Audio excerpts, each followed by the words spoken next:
I think that what astrology is showing right now is that what the polls are showing, that it is a really tight race. When I looked at Justin Trudeau's chart and I looked at Erin O'Toole's chart, his main rival, it was really hard to see a clear winner. They both are facing a lot of challenges. There are some aspects of disappointment, along with some aspects of success. So it was very difficult to pick one or the other. And I came to the conclusion that it's going to be very tight and it's going to be a minority government. Canada is going through experiencing a transit from Uranus right now, which produces a lot of upheavals and disruptions and instability. And it's affecting Canada's Saturn and Pluto, which are involved with government and power. And so I think that we could be in for a prolonged period of political instability. There's a full moon on election night, which usually suggests a time when we're going to be fully aware of a situation, things culminate on full moons. But at the same time, we've got a very Neptunian influence, which casts sort of a light of uncertainty. And there's also another configuration on election night of Venus square Saturn and opposite Uranus, which tells me that people could be a little shocked or even outraged at the results.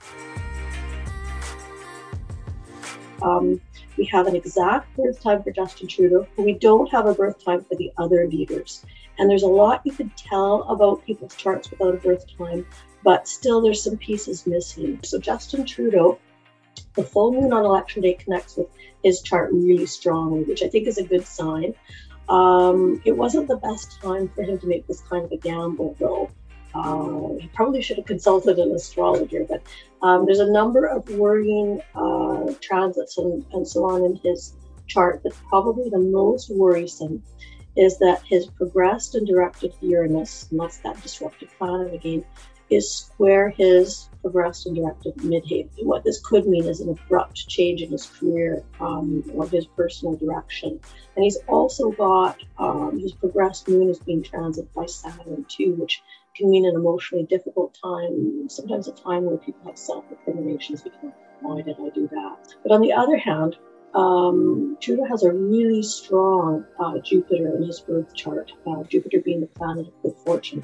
But most importantly, transiting Jupiter, so Jupiter in the sky now, is conjunct his progressed sun at 24 Aquarius.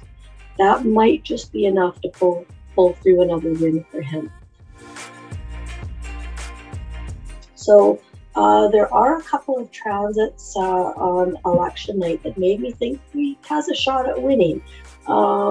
He has transiting Mercury, which represents the boat, exactly conjunct his natal Uranus at 23 Libra, which could be like a sudden shock or thrill.